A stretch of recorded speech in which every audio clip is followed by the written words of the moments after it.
Combustíveis líquidos mais caros a partir de amanhã.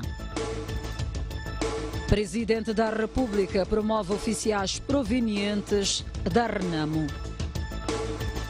Mais de 9.000 pensionistas não vão receber pensões porque não fizeram prova de vida.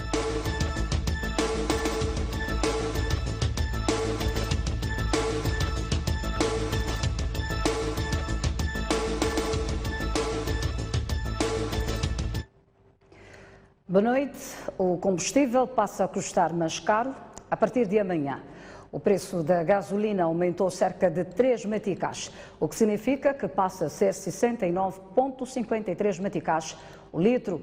O diesel ou gasóleo terá um agravamento do preço de quase 2 meticais, passando a custar 64,66 meticais o litro.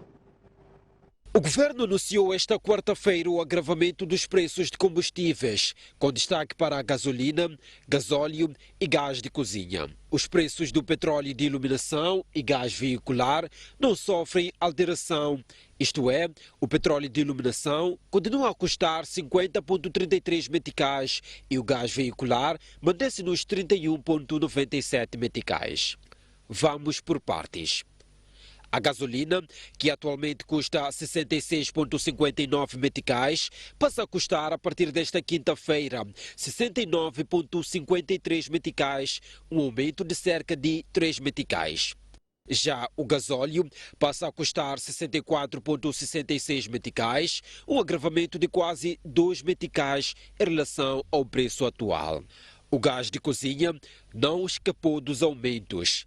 Seu preço subiu de 60,33 para 61,13 meticais o quilo, o que equivale a dizer que uma botija de 11 kg, que custa atualmente 660 meticais, passa a custar a partir desta quinta-feira pouco mais de 670 meticais. Instabilidade do mercado internacional, com destaque para Irão e Venezuela, é apontada como o principal fator influenciador deste ajuste de preços de combustíveis. Estiveram por detrás dessas subidas as questões todas geopolíticas que sempre anunciámos, tanto a questão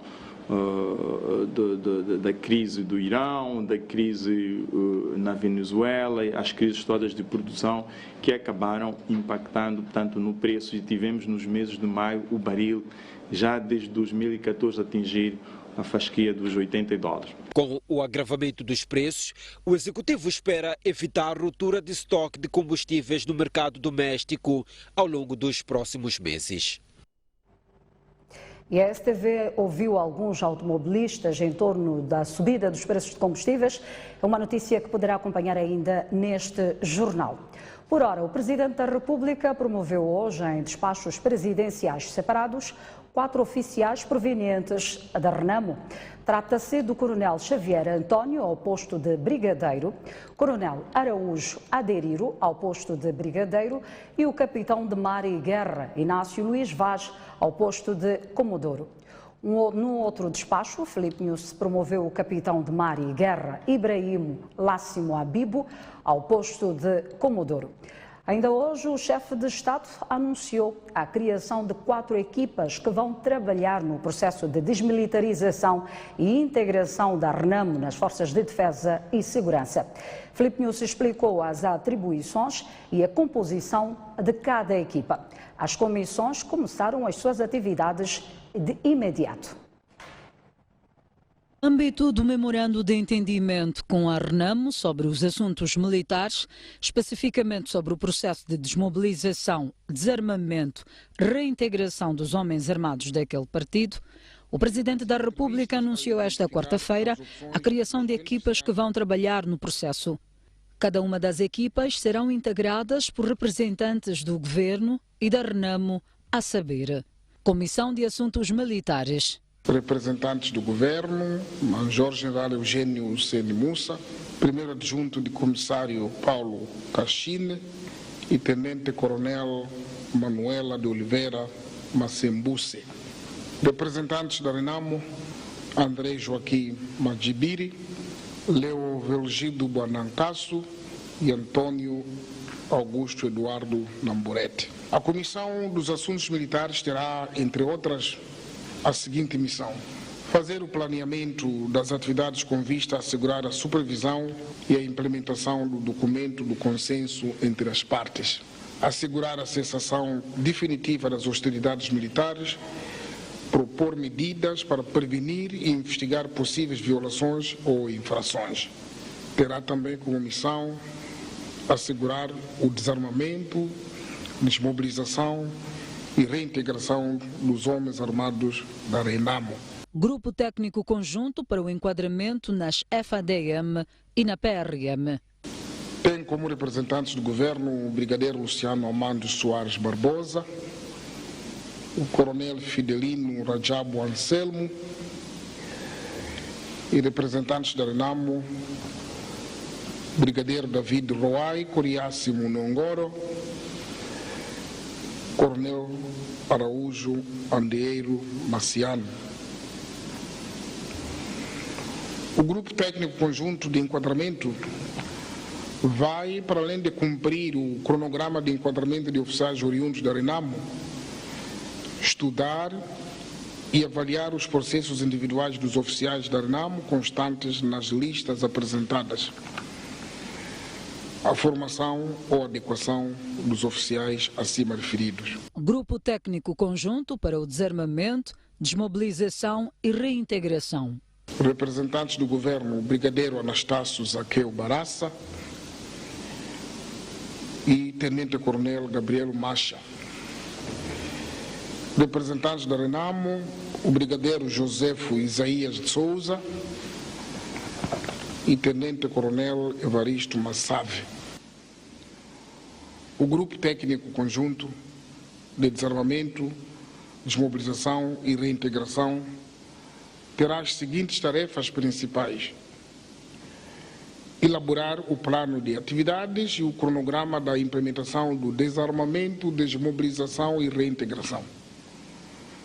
Receber da RENAMO informação sobre os seus efetivos armados, sua localização, o armamento em sua posse e outro material bélico.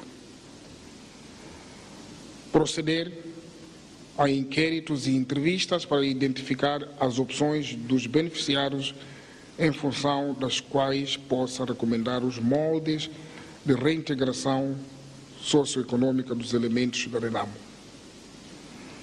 Assegurar que no fim do desarmamento, desmobilização e reintegração as bases e centros de acomodação estejam completamente livres de artefatos bélicos ou engenhos explosivos. Grupo Técnico Conjunto de Monitoria e Verificação. Esse grupo, da parte do governo, tem como representantes o Coronel Borges Nordino, Coronel Zeca Mulatinho Cebolinho, Superintendente Principal Obreiro Napoleão e Tenente Coronel Viriato Alberto Cameli.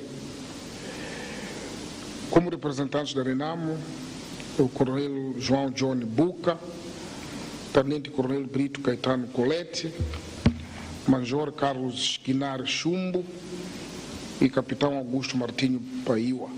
O Grupo Técnico Conjunto de Monitoria e Verificação, sob orientação da Comissão dos Assuntos Militares, tem o mandato de assegurar a monitoria e verificação da implementação do desarmamento, desmobilização e reintegração dos elementos armados da RENAMO e da cessação das hostilidades militares, observado estritamente o documento de consenso conformado pelos superiores. Deverá visitar periodicamente os centros de acomodação para certificar do seu funcionamento em consonância com os objetivos para os quais foram criados e com o documento de consenso. Filipe News também falou da composição do Grupo Internacional de Contacto, que tem como missão a mobilização de recursos para o processo de desmilitarização.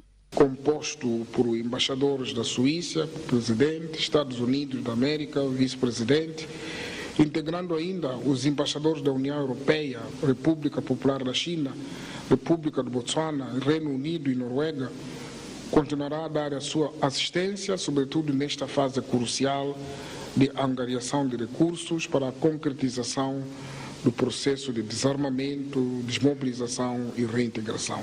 O chefe de Estado anunciou igualmente a criação de mais um grupo internacional. Será constituído outra componente internacional que irá trabalhar em estreita ligação com o grupo técnico de desarmamento, desmobilização e reintegração, que deverá pautar pela imparcialidade, ter experiência comprovada em processos de desarmamento, desmobilização e reintegração, ações de apoio à paz das Nações Unidas, experiência de comando e direção, assim como de gestão de pessoal. Refira-se que o Grupo Técnico Conjunto para o Desarmamento, Desmobilização e Reintegração terá sua sede na Beira e o Grupo Técnico Conjunto de Monitoria e Verificação tem a sua sede em Gorongosa. As atividades das comissões arrancaram esta quarta-feira. Luísa Diogo diz que confia na maturidade do seu partido e que saberá gerir o processo da candidatura de Samora Machel Júnior por um grupo cívico alheio ao Partido Frelimo. Por outro lado, Luísa Diogo diz que Samora Machel Júnior não vai conseguir romper com a Frelimo. A candidatura de Samora Machel Júnior continua a suscitar reações em várias esferas sociais. A membro do Comitê Central do Partido Frelimo, Luísa Diogo, disse a jornalistas que confia na maturidade do seu partido e, em momento próprio, saberá como gerir o processo. Eu confio no partido em que estou filiada e a maturidade do próprio partido, que saberá gerir muito bem este processo, e acredito também que o Samora Machel Júnior também saberá gerir muito bem este passo que deu, de uma forma digna, para o próprio nome que ele carrega consigo e para a Frelimo, pela valorização que tem pelo nome que o Samora Machel Júnior leva. Então, a tranquilidade com que o partido está a fazer isto é própria da Frelimo. Eu penso que vai correr tudo bem.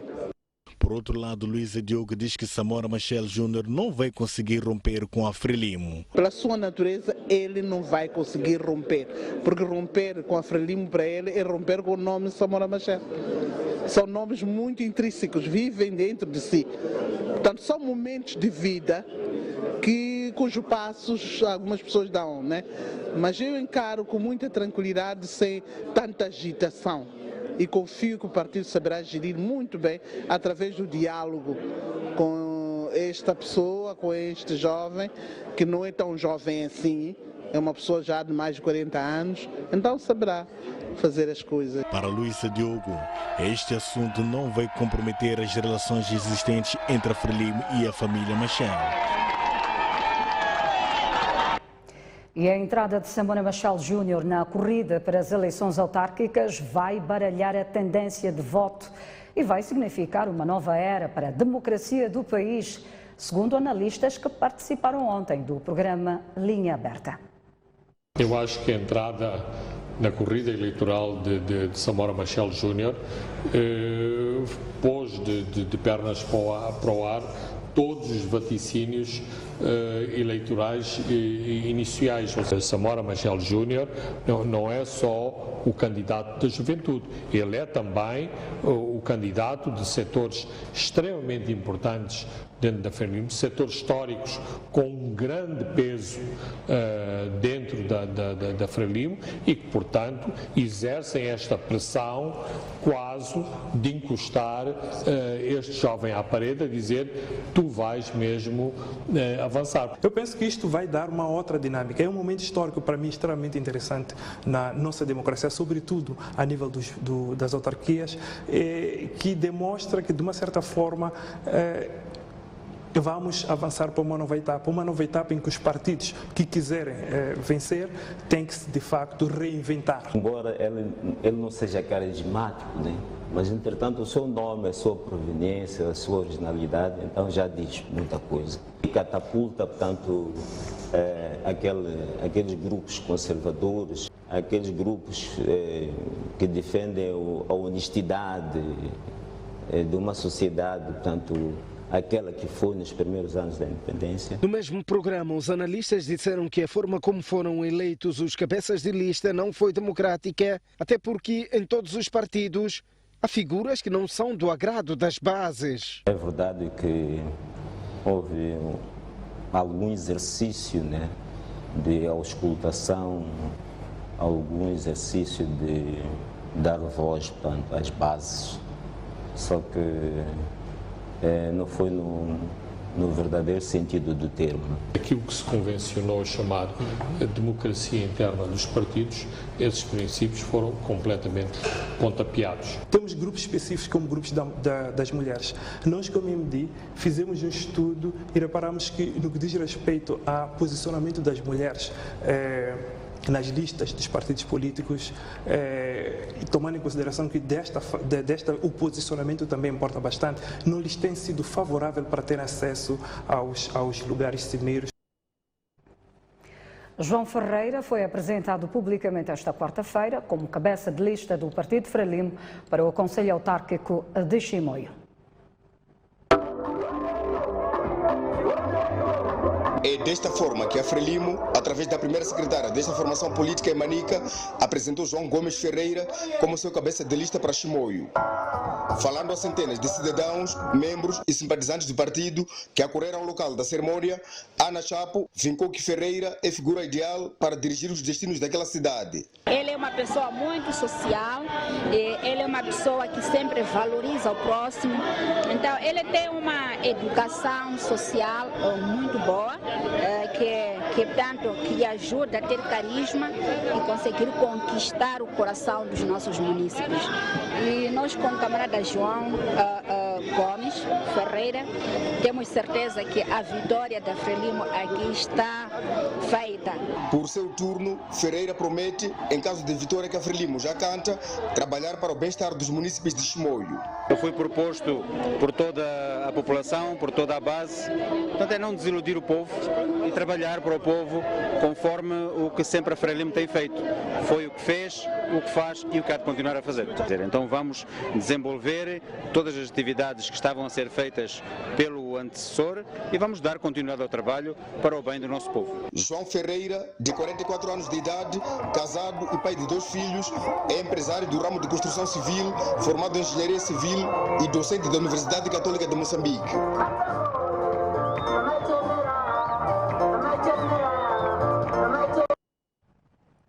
O Instituto para a Democracia Multipartidária considera que os manifestos eleitorais dos partidos políticos não têm qualidade e que depois de eleitos as formações políticas não cumprem com as promessas feitas na campanha.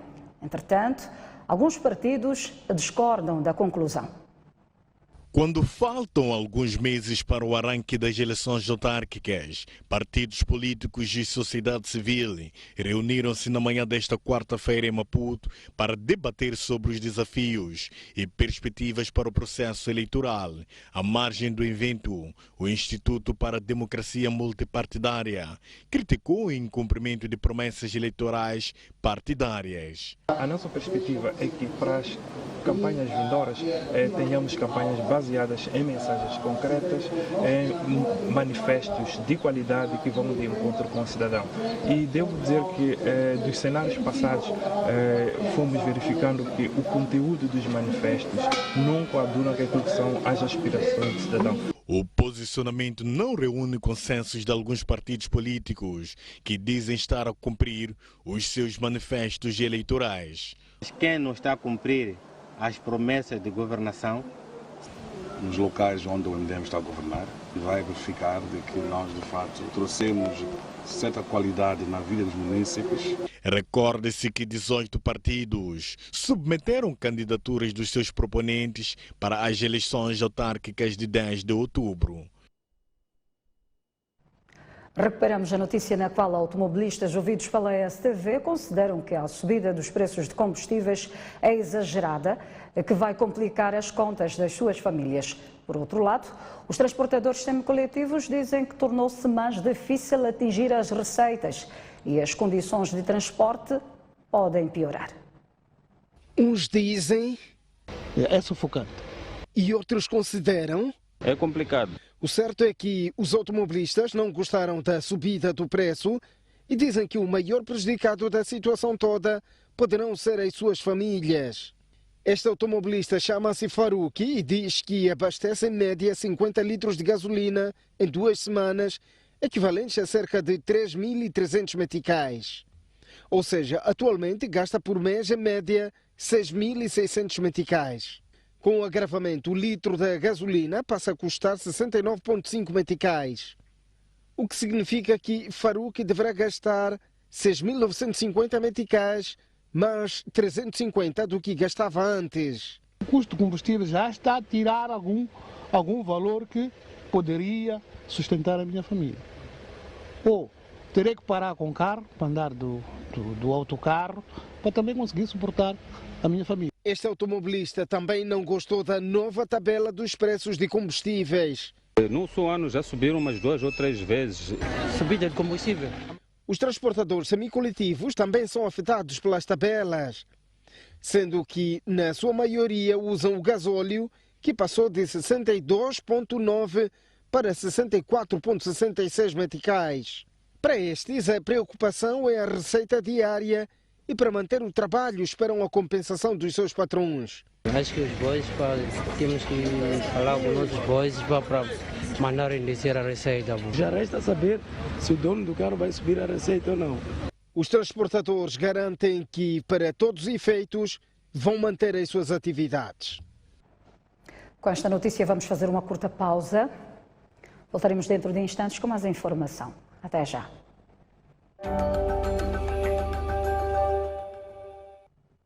Seguimos com as notícias no Jornal da Noite. População e autoridades do distrito de Funhalouro, em Inhambane, denunciam suposta invasão de chineses que estão a explorar recursos florestais. No terreno, as imagens falam por si. Milhares de árvores abatidas e caminhões carregando touros. As autoridades locais dizem tratar-se de operadores chineses provenientes da província da Zambésia, que, sem possuírem licença, muito menos se apresentarem às autoridades, exploram as florestas de Funhalouro em Inhambane. A licença que tinham, quando fomos ver, falava de Ngale. Ngale é uma localidade de Zenane. Só simplesmente pertence ao posto de Tome, não à localidade de Tome. É por causa dessa gente. Vem, no caso dele, vem chatear-me na minha lugar. Quem são?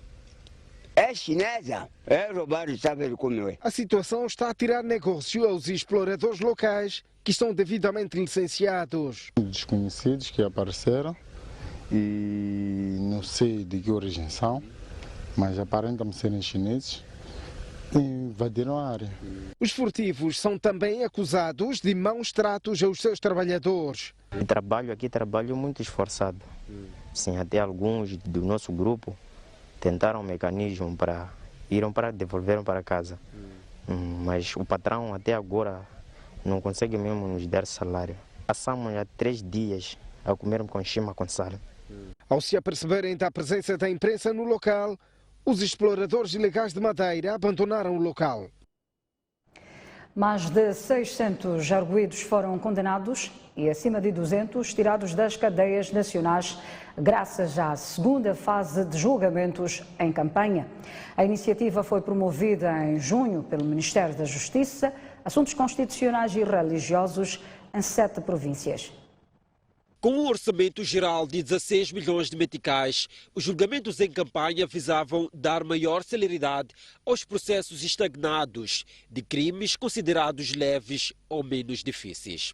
Tinha como meta assistir a 1.549 arguidos, mas apenas assistiu a 1.177, uma realização que representa 75,90%. Em termos de número de arguidos condenados, temos o número de 680 e 267 arguidos absolvidos, e outros processos que, no entanto, correm ainda os seus trâmites. Importa também realçar a questão das penas alternativas à prisão.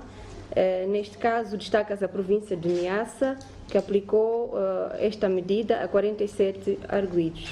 O Ministério da Justiça, Assuntos Constitucionais e Religiosos, aponta como um dos maiores problemas desta iniciativa o fato de não estar incluído no orçamento do Estado. É importante institucionalizar e orçamentar este mecanismo para que não fiquemos reféns de financiamento de parceiros de cooperação. A segunda fase dos julgamentos em campanha decorreu de 4 a 18 de junho passado em Nampula, Cabo Delgado, província de Maputo, Sofala, Manica, Niassa e Zambésia, províncias consideradas críticas em termos de reclusos com processos estagnados.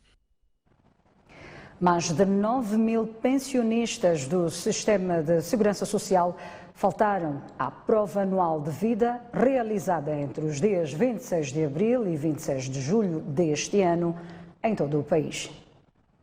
Mais de 63.486 pensionistas, equivalentes a 88%, já realizaram a prova que tem como objetivo comprovar a existência física das pessoas que recebem pensões através do Sistema de Segurança Social.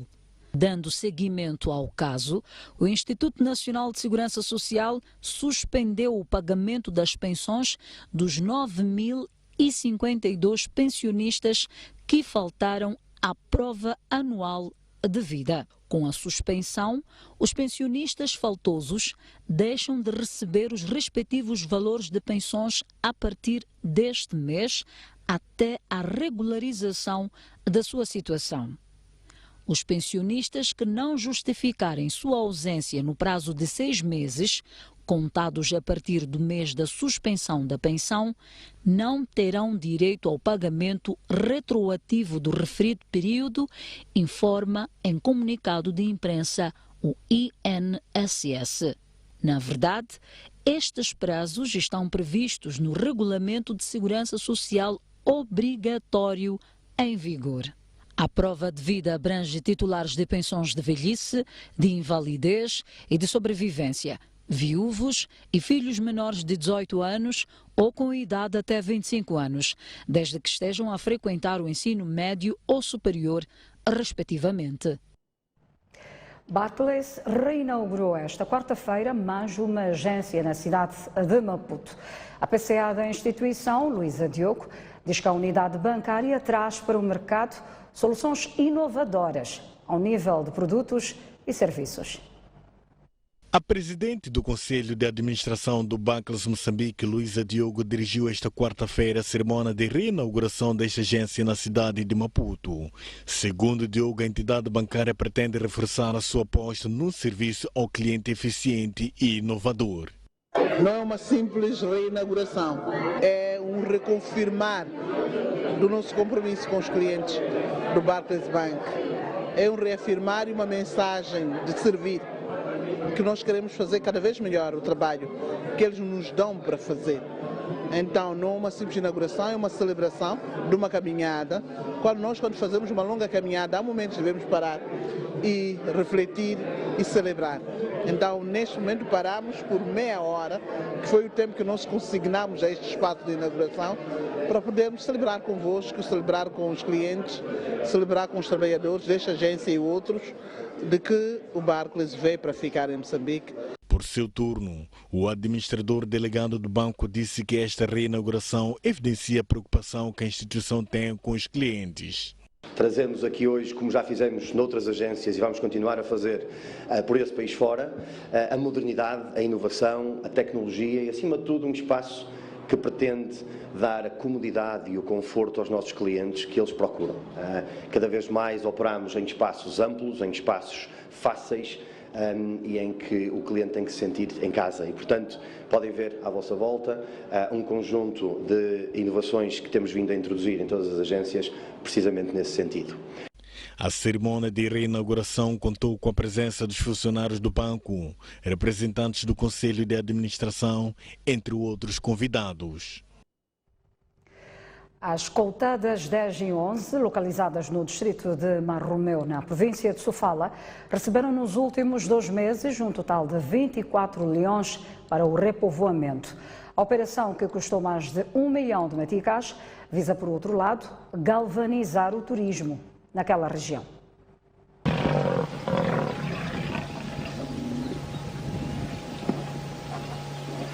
Os 24 leões, dos quais 10 foram conduzidos para a Coutada 10 e os outros 14 para a Coutada 11, foram mobilizados na África do Sul em diferentes parques.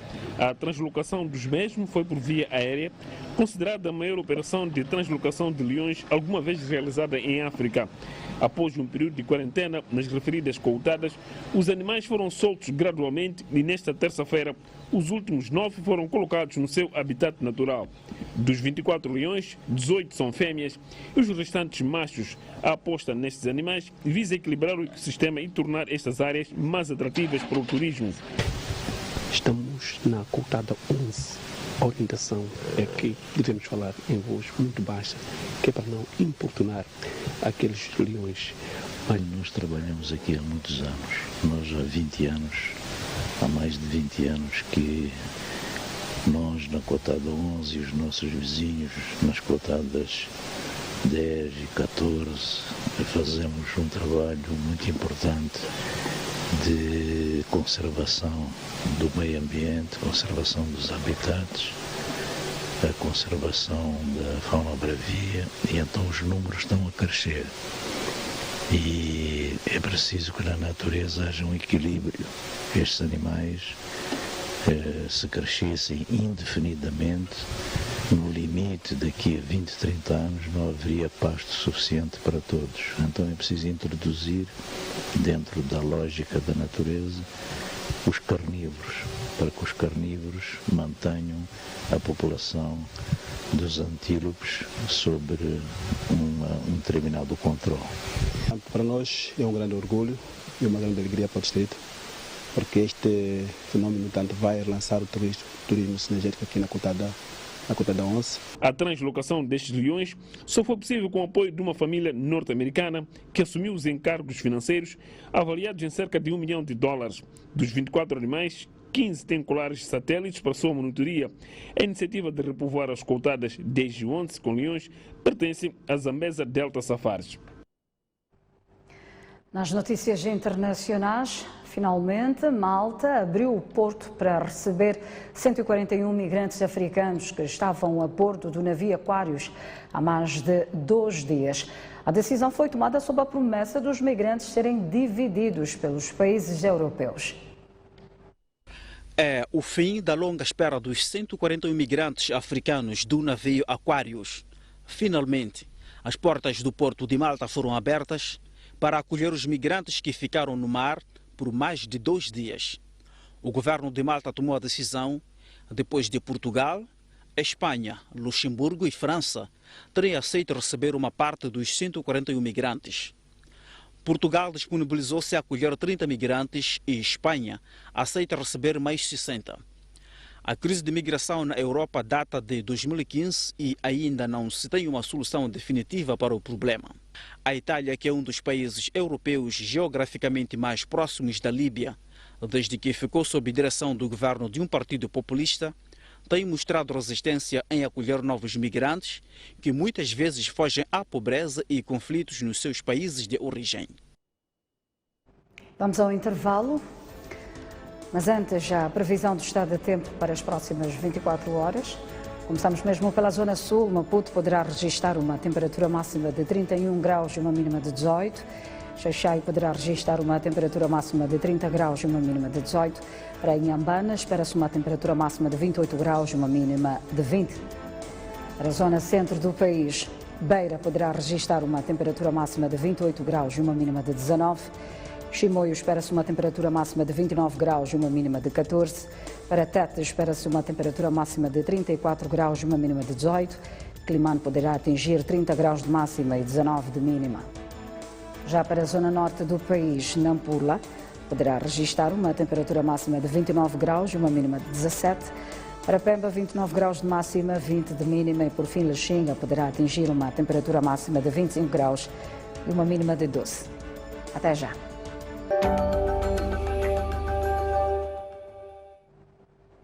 Avançamos com o desporto no Jornal da Noite.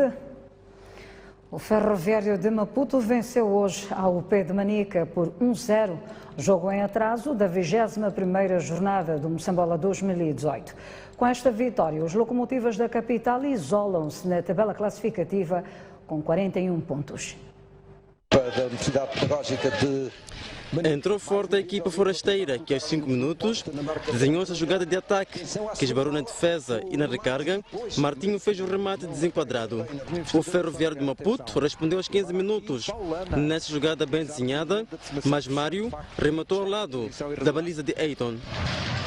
Era na circunstância Mário. Aos 26 minutos, Elias pelo Ferroviário de Maputo tentou surpreender Eiton com este remate, mas só ficou mesmo na intenção. Está assinalado fora de jogo. No último minuto da primeira parte, Jeitoso até teve jeito, mas Eiton recusou-se a engolir este remate. Está ele que é um central, um autêntico líder aqui do Ferroviário. Com o nulo a prevalecer, terminou a primeira parte. No retamento, o Ferroviário de Maputo entrou forte. O recém-entrado Camu Camu deu o primeiro sinal à navegação, com este remate que deixou algumas mazelas ao guardião Eiton. A sacudir a equipa, a mexer na equipa. Aos 59 minutos, o mesmo irrequieto Camu Camu encomendou um fuzil à baliza da UP, que só foi travado pelo poste. Bate a bola, bater no poste. Mas a terceira foi de vez. Situação de bola parada, chamado a cobrar, Camu Camu fê-lo como estria. E é gol. Muito bem colocado. Com o placar a indicar 1-0, terminou a partida. Para alguns comentadores que ganhamos 1-0, que eu saiba só a taça para quem tem mais pontos, não há taça para quem joga bem, para quem joga bonito. Estamos em primeiro, uma vitória bem conseguida em casa, vencedor justo. Podíamos ter feito mais e melhor, claramente cometemos muitos erros, muitos passos falhados. Uma situação, nós acabamos criando as situações para eles, mas é um castigo muito pesado, porque aquilo que a equipe fez aqui não merecia sair com este resultado. Mas isso é futebol, e em futebol as coisas são assim. Com esta vitória, o Ferroviário de Maputo soma 41 pontos e isola-se dos diretos seguidores. O Ferroviário da Beira segurou esta quarta-feira a presença na final da Liga Moçambicana de Basquetebol Mozal, ao vencer a Politécnica por 100-62 no jogo 2 dos play-off das meias finais. Esteja à altura deste jogo. Com vantagem de 1-0 na série dos playoffs a melhor 3 jogos, o Ferroviário da Beira pretendia desde cedo garantir a terceira presença consecutiva na final da Liga.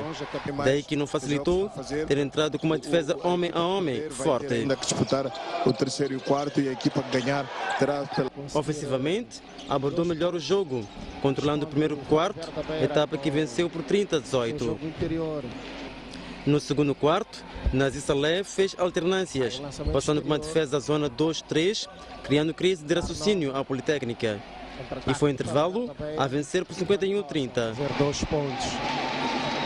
No terceiro período, com a rotação na equipa, a Politécnica tentou contrariar o poderio do seu adversário. Mas os campeões nacionais controlaram esta etapa, tendo vencido por 77-46. Assistência do Estoque no chat. No quarto período, o Ferroviário da Beira abrandou o seu ritmo de jogo, mas nada que fizesse com que tremesse. E no final, venceu por 100-62. O Ferroviário da Beira atingir a chapa 100, mas creio que havia... Qualquer dos adversários que formos a encontrar a final será digno, será merecedor, e o que nós queremos é continuar a trabalhar e pensar nos 5 jogos que não serão fáceis. Foi um jogo bom, diferente de ontem. Para que são os nossos objetivos, conseguimos alcançá-los, para passar a primeira fase e chegar nesta fase. Bater-se de igual com equipas muito bem reforçadas e muito bem treinadas. Jeffrey foi o melhor marcador com 20 pontos. Na Politécnica, Edmilson Tivani foi a melhor unidade com 15 pontos. Edmilson Tivani. Moçambique garantiu ontem a sua presença nos quartos de final do Afrobasket Sub-18, depois de vencer o Egito por 57-45 no jogo da terceira jornada do Grupo A. Mohamed e Moçambique começa muito bem. Vindo de 2 vitórias em igual número de jogos, Moçambique entrou forte para este jogo, apostando em jogadas de penetração. As egípcias procuraram responder, mas Moçambique acabou vencendo esta etapa por 16-11. No segundo período, as egípcias melhoraram de prestação, mas pela frente, o Moçambique, que esteve bem a defender e atacar, saindo a vencer por 34-27, isto é, uma diferença de 7 pontos. No terceiro período, com o público a fervilhar nas bancadas e a apoiar incondicionalmente Moçambique, o combinado nacional foi se impondo nas tabelas, saindo desta fase a vencer por 45-36. No quarto e decisivo período, as egípcias entraram nervosas e Moçambique aproveitou-se disso para aumentar a vantagem. No final do jogo, o placar indicava 57-45. Com esta vitória, Moçambique termina a fase de grupos na primeira posição e garante a sua presença nos quartos de final da prova que decorre no pavilhão de Machaquena.